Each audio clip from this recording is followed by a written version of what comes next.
Once upon a time, a fitness trainer, a student, a single mum, and a Tasmanian. 4 ordinary young people with ordinary lives. She was a middle-class girl from Bucklebury. She was, to all intents and purposes, a commoner. But one moment changes everything. They fall in love with a royal. The media went crazy. It was a circus. You certainly have to be thick-skinned, knowing that you're going to be in the limelight, knowing that people are always going to want a piece of you. Are the commoners bringing a breath of fresh air to the royal houses? Or are they even a threat to the monarchy? The pressure on them is enormous. Enkelte mener at din fortid en belastning for monarkiet. We still have ideals and expectations of how we expect kings and queens or princes and princesses to behave. We have this expectation that they are going to be the best of us. You can only be sort of true to yourself, and you sort of have to ignore a lot of what's said. These are the extraordinary love stories of 4 young people who give up their old lives forever. Den døren åben, når man fysisk mærkede det. Og så samtidig var det at træde ud i en ny virkelighed, hvor... If you accept that role, it's for life. You can't just run away from it. And who will change Europe's royal houses forever.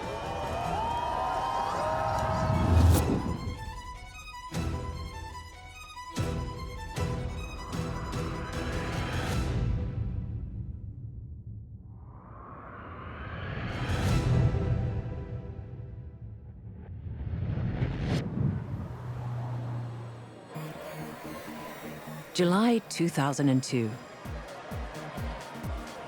Just outside Stockholm, Crown Princess Victoria, heir to Sweden's throne, attends the birthday celebrations of a close friend.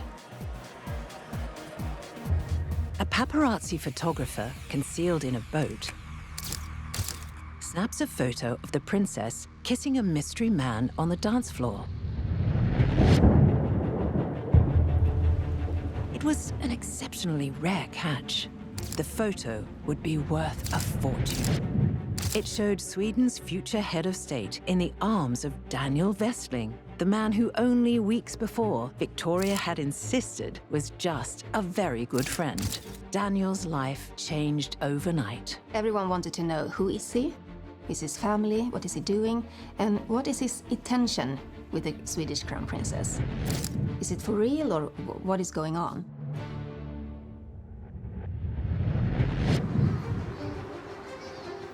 The photograph of the private moment between the newly discovered couple became known as the kiss. Within a day, the nation knew the name of the mysterious commoner. But Victoria's parents, the king and queen, saw it in the news like everyone else.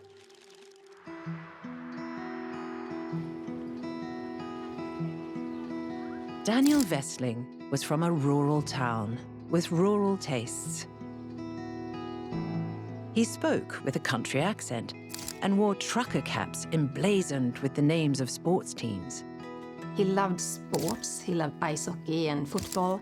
He grew up in Ockelbo, a very small town up north with 2 happily married parents and a sister. I would say that he was a typical middle-class young man.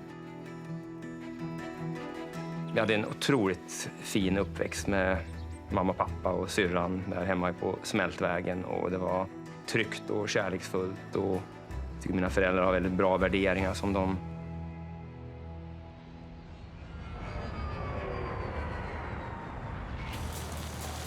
Daniel liked business and keeping fit. He moved to Stockholm, became a personal trainer, and eventually opened a small, exclusive gym. Crown Princess Victoria's privileged youth wasn't without its struggles. At college, she had battled an eating disorder. She left and went to the US instead to be able to study in peace and to get some help for her eating disorders, which she did. She did get that help. Back home, she continued to focus on her health. She needed to have something that could make her strong and feel good about herself. So she was looking for a gym, a private gym, a discreet one. And she found master training. And Daniel Westling, he became her personal trainer, and after a while they became very good friends. The relationship was very quiet at the beginning. It took some time before it was discovered outside a very close circle. I think the majority of the people thought that this is very good for her. They could see that she was happy.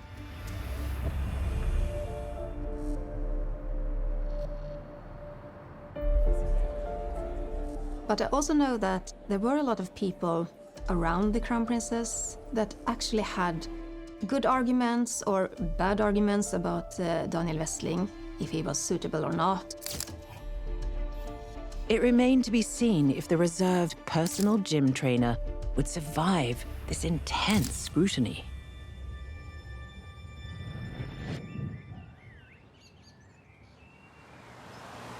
Perhaps more than any other commoner to become suddenly royal, Kate Middleton knew what she might be in for.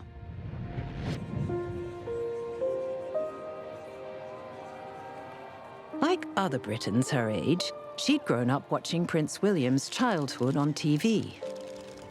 Introduction to the electronic news gathering techniques.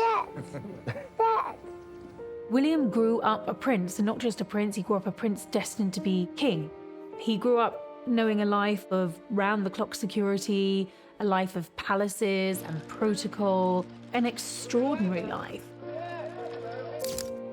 William's mother, Diana Spencer, was an aristocrat who married into royalty, but she tried to protect her two boys from the pressures of royal life.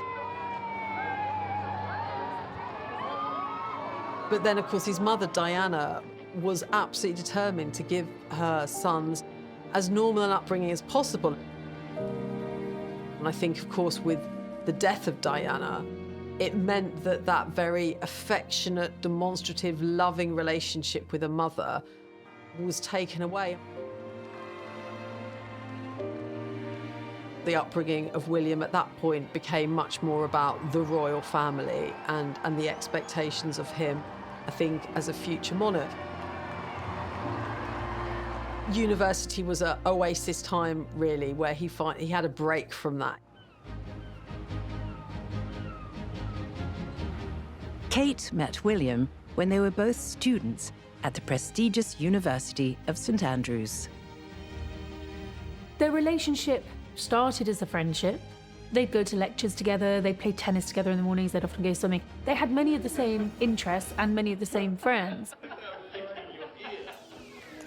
But at a fashion show fundraiser in early 2002, the prince saw Catherine in a new light.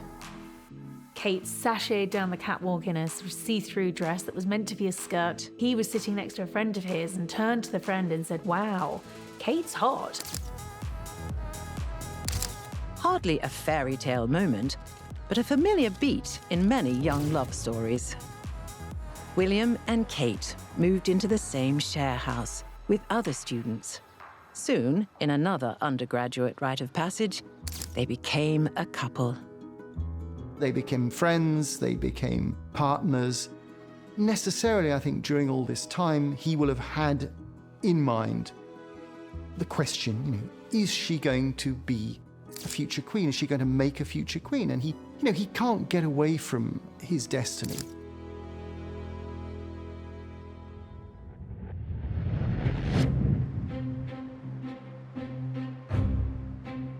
It wasn't long before the media began asking questions about Kate and her family's background. There was interesting reaction in many ways. There was this sense, actually, of perhaps Britain being quite traditional as represented by the media, and this sense of her as a commoner, the sort of middle-class Middletons. She was just there to profit from it, to be a social climber. Catherine Middleton's mother, Carol, was an airline hostess. Her father, an aeroplane dispatcher. Later, they both ran a successful party planning business. She grew up near London and went to posh Marlborough College. She spoke like William, but in class-bound Britain, everyone knew exactly how far beneath him she had been born. She was a middle-class girl from Bucklebury, from a privileged but relatively ordinary background. And there was a certain amount of sniping about the fact that she wasn't an aristocrat. She was, to all intents and purposes, a commoner.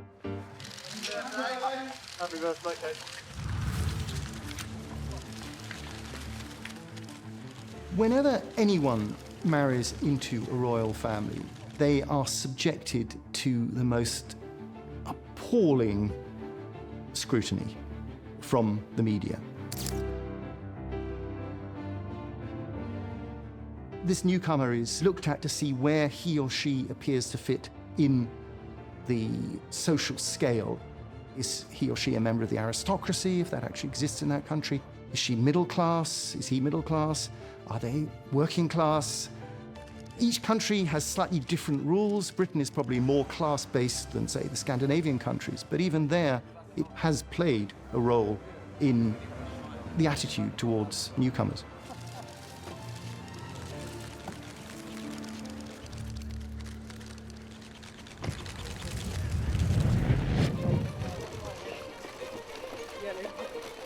But many other ordinary Britons saw Kate differently to the commentators, as a potential Cinderella, the fairy tale heroine who gets to go to the ball.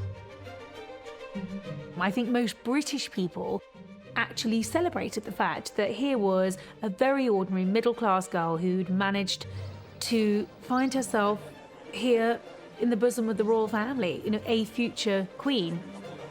In 2005, the couple graduated, then moved to different parts of the country. As tradition demanded, he went to the military.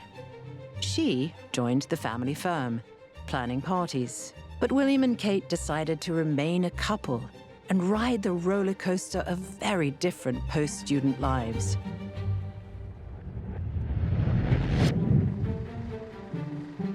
The British monarchy is the most traditional in Europe. Among Prince William's ancestors, it was once unimaginable for an heir to the throne to choose a partner with Kate's background. I think that traditionally love has not been that important to royalty. That's been the least important factor in royal marriages, if you like, whether there was any kind of love or affection. Marriages in the past were all about politics and diplomacy. Marriages were about alliances. And the best means of consolidating alliances between countries was a marriage between the prince or princess of one or other countries.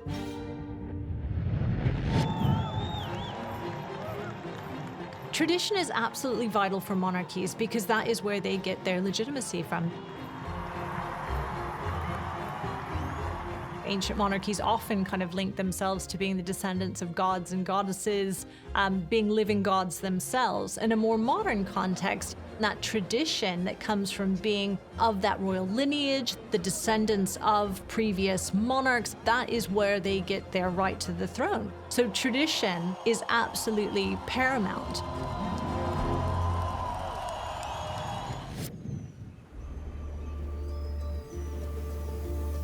Tradition would be put to the test in Norway when the heir to the throne's new girlfriend defied all expectations. Mette-Marit Jessem Høiby's life began like many other ordinary Norwegians living outside the big cities. She grew up in Kristiansand. She was the youngest. She was what we call in Norwegian an attpåklatt. That means you're a late child and has all the siblings.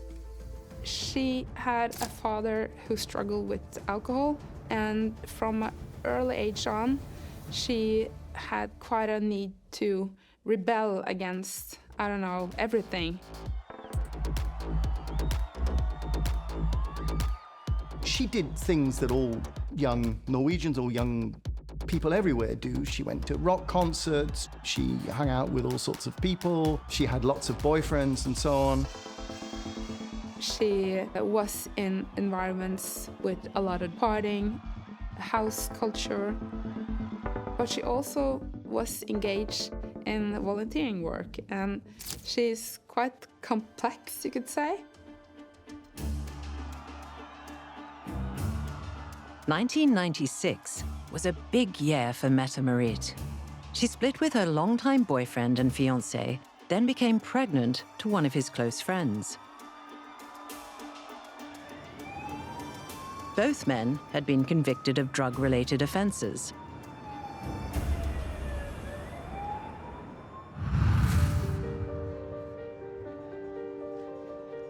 But at a music festival, Mette-Marit met the heir to the Norwegian throne, Crown Prince Haakon. Their relationship was fleeting. By the time they reconnected 3 years later, Mette-Marit had given birth to a son.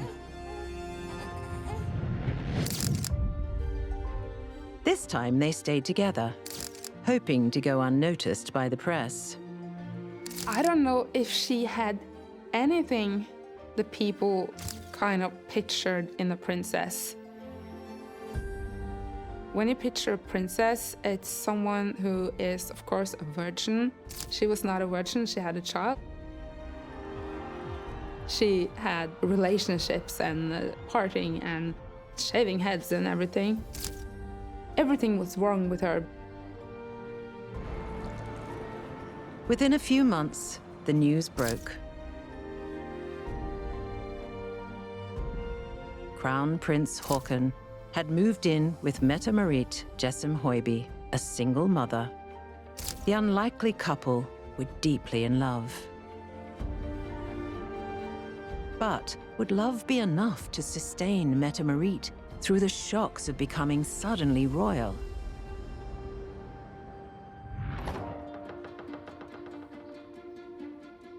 I think you can have no real idea what you're getting into until you're actually in it. It's like giving birth to a child, right? No one's gonna actually tell you their actual birth story because it's too horrendous. And I think that's kind of like joining the royal family. No one's really gonna tell you what it's like, and no one can really explain that to you until you're absolutely in it.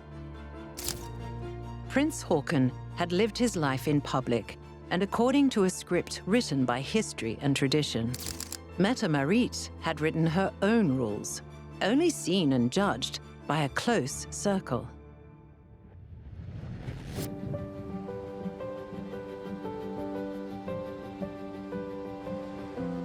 Tasmania is Australia's smallest, coldest, and perhaps most beautiful state.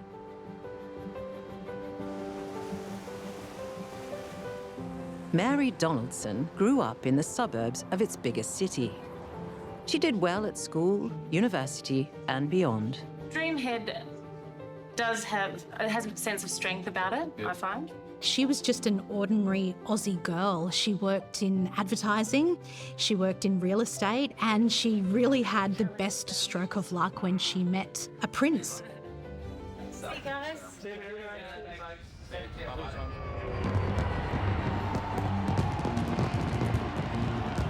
At 28, Mary lived in Australia's biggest city during its greatest party, the 2000 Sydney Olympics.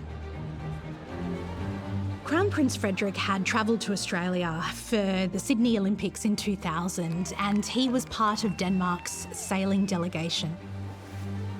Crown Prince Frederick is a keen sailor, he's very talented and has a huge passion for the sport. As a young man, he was very much the playboy prince. He was known for dating some lingerie models, a pop star, a fashion designer. He liked to go out, he liked sport, he liked fast cars and boats. Was he really serious? He wasn't too happy about the role that he was going to play, it seemed. It didn't really fit him. But I think it all changed when he met Mary Donaldson.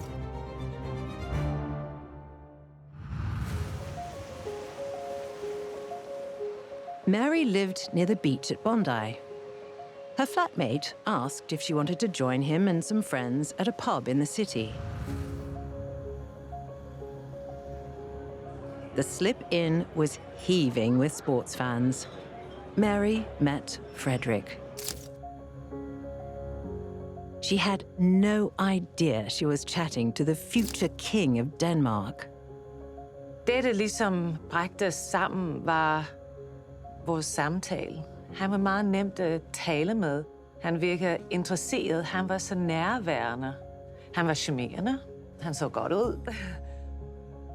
Frederick and Mary hung out for the rest of his time in Sydney. Then Mary returned to her Bondi flat, the prince to his Copenhagen palace and royal duties. The lives of a common person and someone in the royal family, I think, are worlds apart. But you've signed up for this life of service, and it's all about giving to the family. It's less about what you might want to do for yourself, whatever your career ambitions are. From opposite sides of the world, Mary and Frederick's romance smoldered. The relationship between the Crown Prince of Denmark and Mary Donaldson had to be kept in secret. Also because two young people meeting each other, there's always some frailty to that. You have to find out, are we in love? Are we right for each other? How serious is this?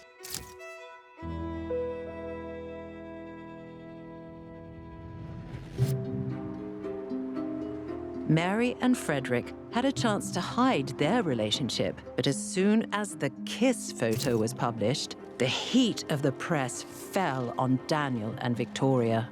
Is there romance already in your life? Let's break some hearts. Well, there is, but I don't want to get into my private life, and I hope you respect that. Victoria had grown up in the spotlight. Daniel was entirely unprepared. He was photographed with a cap on, and he looked scared. He looked frightened.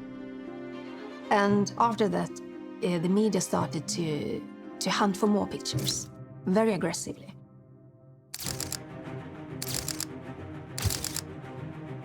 Daniel's humble background came under the microscope. Some questioned whether he was a fitting partner for the future Queen of Sweden. Some of the press coverage was sneering. They would mock his accent, they would look at his style of dress, the car he drove. Questions will begin to be asked about, how good's his English? How's he going to cope at official functions? Does he know how to handle a knife and fork properly? The road for Daniel and Victoria should have been easy. Swedes were already familiar with the story of an ordinary person marrying into the royal family. Victoria's mother, Sylvia Sommerlath, was a commoner. She met the future king when it was still forbidden for a member of the Swedish royal family to marry anyone not of royal blood.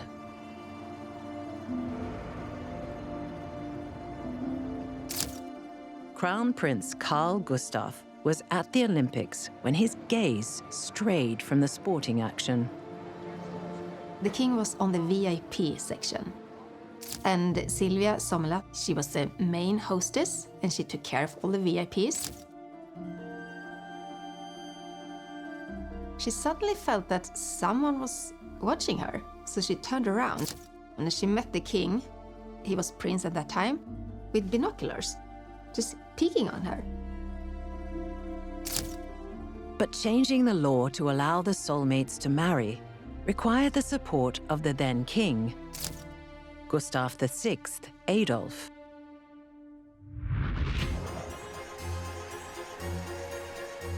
The king already had cast two of his surviving sons out of the royal family when they followed their hearts to marry commoners.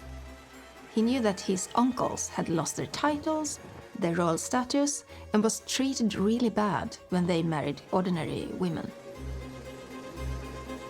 He knew that he could never ask to get married to Sylvia Sommerlath. He had to wait. But even after Gustav was crowned in 1973, he couldn't publicly declare his love for Sylvia. But he knew also that it was still sensitive, perhaps, with the Swedish population as a whole. You know, there's this kind of gulf in status between the two of them. And so he played it very carefully, very slowly.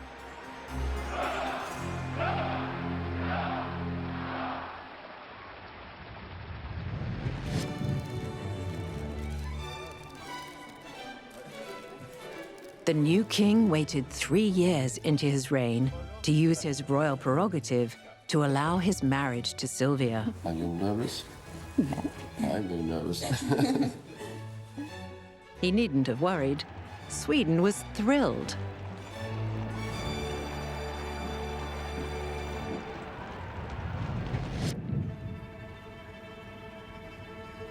While Queen Sylvia was warmly welcomed by the Swedish people, Daniel found that history was not repeating itself.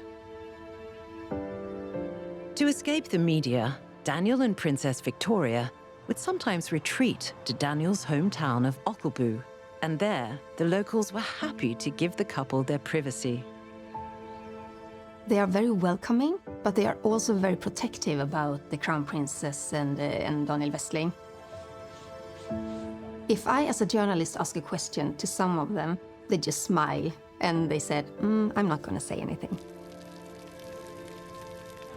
Ockelbo's citizens' ordinary kindness hinted at what Daniel might bring to the monarchy.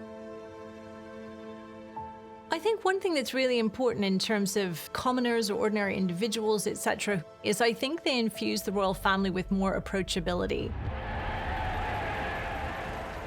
Somebody who's not grown up within the gilded cage of the palace, of the monarchy, of the royal family, has an entirely different perspective. They have the perspective, not least, of looking on at the royal family and the monarch as being something above and something other, and can have a unique perspective on how it is not to be within the royal family and sort of looking up at it. Perhaps the cap-wearing gym instructor would be able to even up the relationship between Sweden's royals and their subjects. But only if he could negotiate the fraught path beyond Victoria's heart to acceptance by her royal dynasty, a snobbish media, and the Swedish people.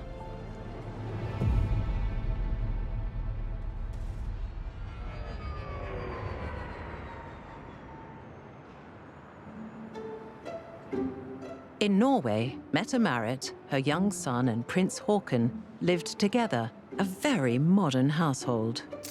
The press dubbed her the Cinderella of Kristiansand, then highlighted all the ways in which she didn't meet the ideals of a fairy tale princess. I mean, the Norwegian media were extraordinarily aggressive. They also zoomed in on her father, who was a really controversial character, whose life had gone a little bit wrong, who didn't really have much money, was himself hanging out with all manner of dubious people. And he was prepared to accept money from the tabloids to give them pictures, to give them information about his daughter. Uansett så er oppveksten det vanskelig. Vi må jo prøve å ha et familieliv også oppi dette her. Og det blir litt vanskelig med 40 journalister på slett hver gang vi er ute og går, og det synes jeg faktisk jeg burde respektere litt. Kjempefint, takk for det. Prince Haakon stood fast with Mette-Marit, despite the headlines and the criticism. All the criticism of Mette-Marit was obviously very troublesome for Haakon. He was worried, perhaps, that it would reach such a degree of intensity that he'd be forced to choose between her and taking the throne. He was initially reluctant to tell his father about it. Haakon's reluctance was rooted in royal history. 40 years earlier, his father, King Harald, had risked the crown and the stability of his country to marry a commoner. Then Crown Prince of Norway, Harald had fallen in love with Sonja Haraldsson, a middle-class woman from Oslo. She came from a fairly affluent family which had made a lot of money with selling ladies' clothing and mixed in relatively high society in Norway. But she was still a commoner, which was potentially a problem when the future king announced to his father that he wanted to marry her. The king refused to approve the marriage. But for 9 years, Harald stood his ground. And he said, okay, if I can't marry Sonja, I'm not going to marry anyone. And the dynasty, by definition, is going to end with me. And the Norwegian royal family was a relatively young royal family. Norway's only had its separate monarchy since 1905. And ultimately, Harald prevailed, and commoner or not, Sonja married him.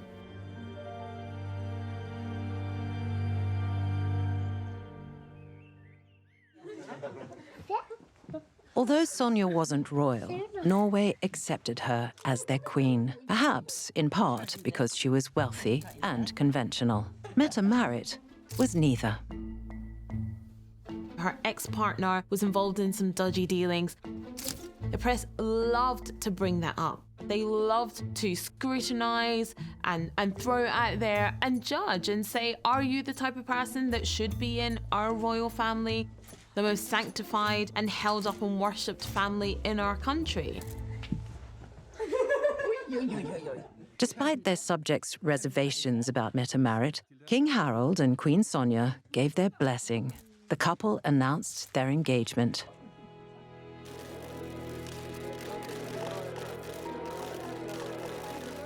Det her ringen i hvert fall.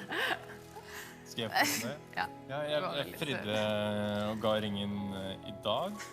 But even after the engagement, many Norwegians were still not buying their love story. Enkelte mener at din fortid en belastning for monarkiet. Hva syns du om det? Som jeg har sagt, så forstår jeg godt at folk tenker på det, og at folk opptatt av det, men det eneste jeg kan si nesten bare det at jeg håper at folk kan i dag ta meg på det mennesket og så må jeg nesten bare begynne å se fremover, og for å kunne utføre en god jobb også. Så. Support for the Norwegian monarchy plummeted. Approval fell from an average of 80% to under 60%, the lowest ever.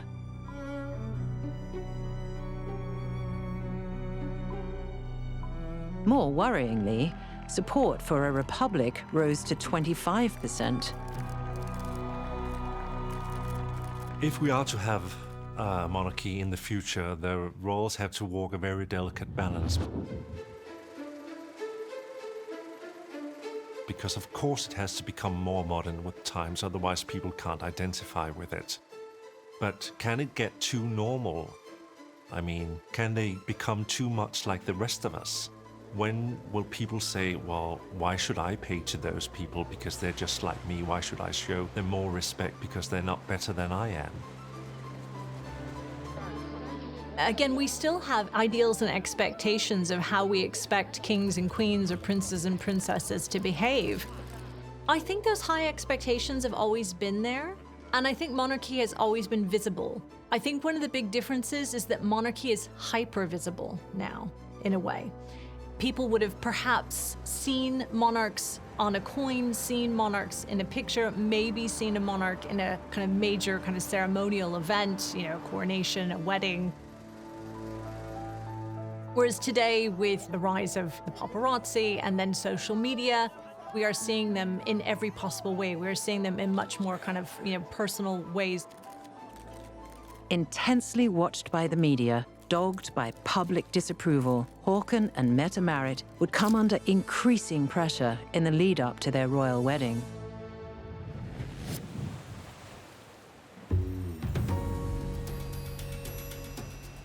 For the first 2 years of their relationship, Danes didn't get the chance to judge Prince Frederick's Australian girlfriend, Mary Donaldson.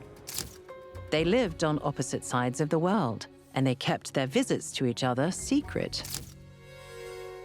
Det var det, at da vi først startede vores samtale, den holdt aldrig op. Og vi holdt kontakt med e-mail, lange telefonopkald. Vi skrev til hinanden. Det betød, at vi kunne lære hinanden at kende i ro. But on top of that, a crown prince of Denmark can't go out and show off a girlfriend without being sure that this is right. And for certain, the royal family cannot even acknowledge her existence before they know this is right. As things became more certain, Mary left Sydney for Paris before eventually moving to Denmark, still under the radar of the press and the public. She moved to Copenhagen in 2002 to start a new life, really just to see whether she would be able to adjust to Denmark. In Copenhagen, Frederick had been closely watched all his life. Soon, Mary would be too. She was walking home from work one night on her way to her car when a member of the media approached her and said, "We know you're the Crown Prince's girlfriend." And she didn't say anything. She just put her head down and walked as fast as she could to her car. But she says that it was in that moment her entire life changed. Det kom enormt fokus fra media, bliver fulgt efter. Jeg er jo ikke længere bare Mary, der gik ned ad gaden. Det var nogle andre, der fulgte efter. Og det var noget af en omvæltning. Good morning, Mary. Good morning. How are you? Thank you. For any girl coming from the other side of the world, being plunged into such an unusual situation as having to think of yourself as the future queen of Denmark must be really difficult. How was your prince doing today, Mary? Thank you. Also be aware of the fact that she had to succeed in the role. If you accept that role, it's for life. You can't just run away from it. And you will also be judged, of course, by a whole nation whose eyes are on you.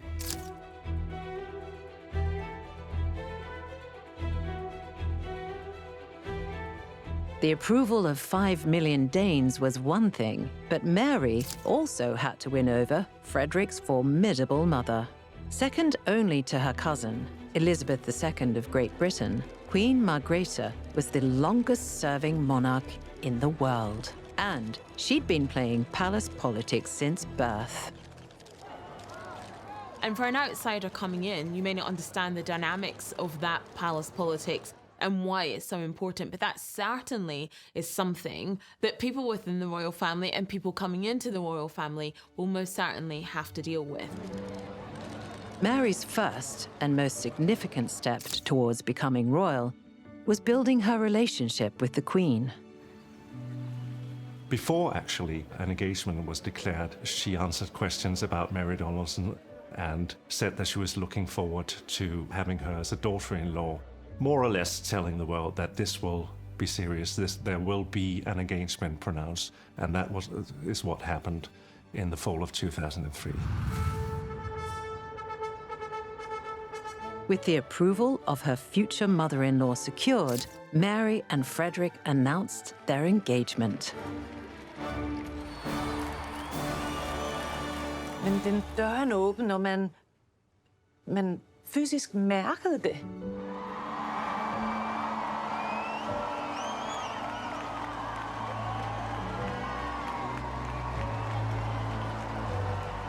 Og det var og så samtidig var det at træde ud i en ny virkelighed, hvor kronprinsen og jeg står fremme for første gang som et officielt par.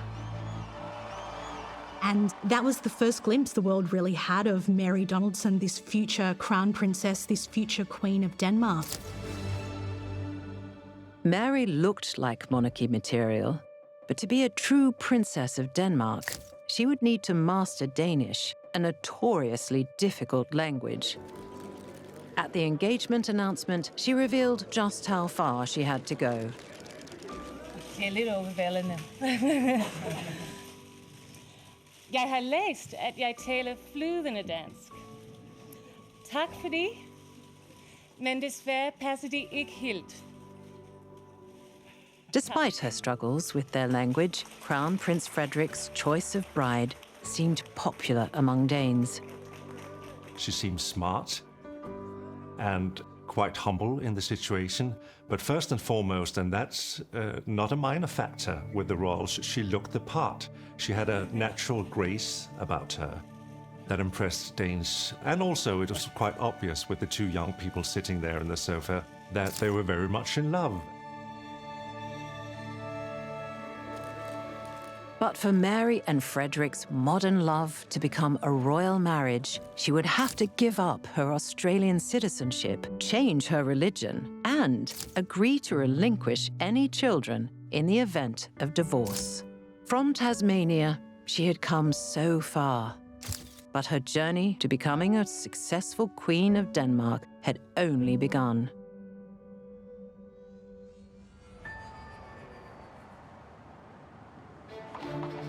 Although many Swedes warmed to him, Daniel Westling's country accent and fondness for trucker caps clouded his prospects of winning over the Swedish royal family. He moved in with Victoria anyway. He moved to Drottningholm, where the Crown Princess had her own little house. So it was, I would say, step by step, which is a smart way of integrating, because it's not so easy to become suddenly royal.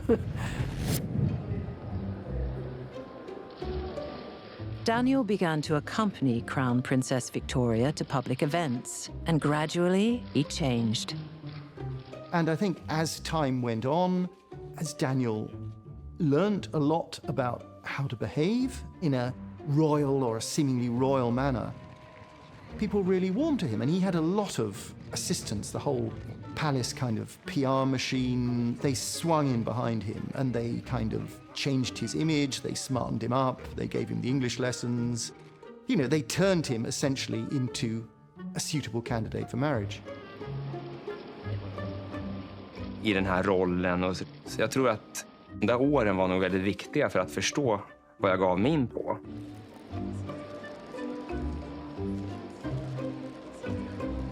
It does take a certain type of person to join that family. You certainly have to be thick-skinned, knowing that you're going to be in the limelight, knowing that people are always going to want a piece of you, but also knowing that you've signed up to this life of service. It's a really, really huge burden to undertake. Although it was common amongst their subjects, Victoria and Daniel were the first Swedish royal couple to openly live together outside of marriage. In 2009, the couple of 7 years announced their engagement. Victoria revealed Daniel had proposed on bended knee in the palace gardens. Why they waited for a while before they decided to marry is for me a secret. Of course, there are lots of speculations, everything from that the king and queen didn't want it to happen, to that she wanted to get on with her studies and so on. Det här känns väldigt ovant. They had to fight for their love. They had to go through a lot of ups and downs. I know that a lot of people were actually standing on his side because they wanted to have a happy ending. So all those years, there were a lot of people cheering for Daniel. Det är nämligen så att Daniel och jag har förlovat oss. Att kungen och regeringen därmed har givit ett samtycke till vårt giftermål.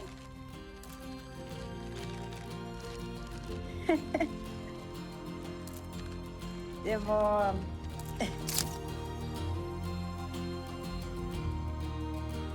Will life be easier from now on? Fuck you.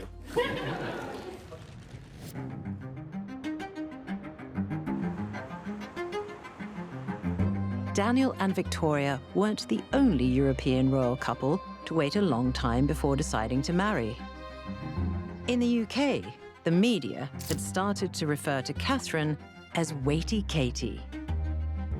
Prince William, romance clearly in the air here. Could there be another wedding perhaps on the card sometime soon? No, I don't think so. Haunting his relationship with Kate was William's parents, one of the most brutal and public marital meltdowns in recent history. He'd seen what had happened to his parents. He'd seen how disastrous their marriage had been and how disastrously it had imploded. And he wanted, I think, to really prepare her for royal life. And he wanted also to be sure, I think, that she was the right one.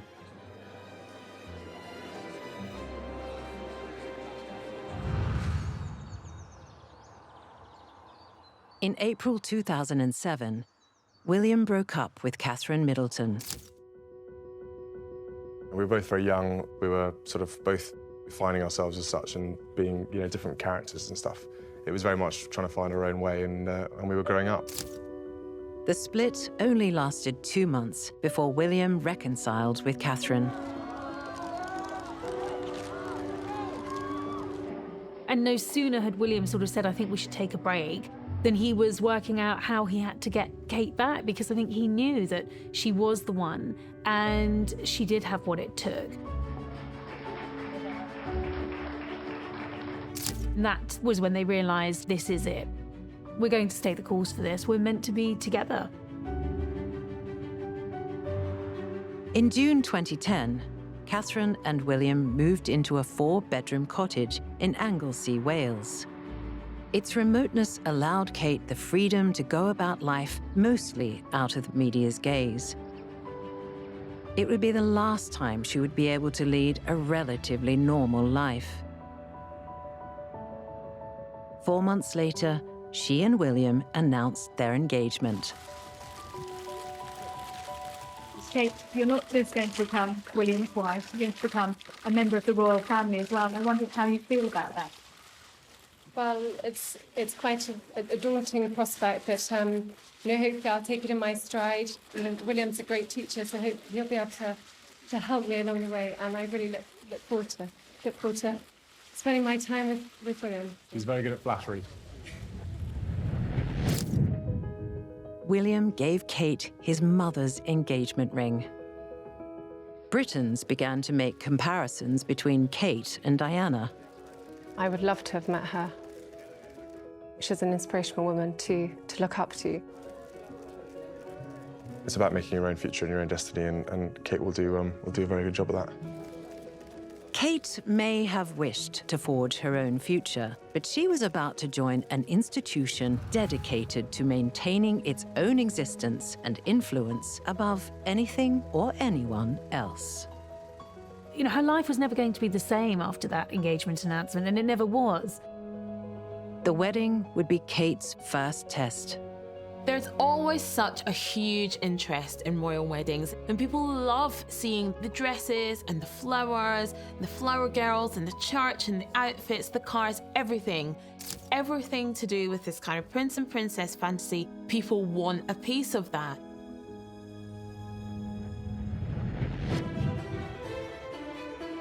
Across Britain, Norway, Sweden, and Denmark, 4 couples prepared to marry. Royal weddings have become moments of national celebration. It's all about coming together. Ancient traditions, modern media frenzies, peoples and governments trying to adjust to a fast-changing world. Tradition's particularly important in royal weddings because, again, of that really important balance that monarchy has to strike between tradition and innovation. Half of the lovers were born for this moment. The other half, the commoners, had learned some lessons during courtship, but now they faced the daunting cathedral aisles and solemn vows that would make them royal. And this was also the conclusion of a great romance that ended well. And we like those stories, of course. Weddings for royal families are a time for joy, then they like to show us that, look, we're here to stay.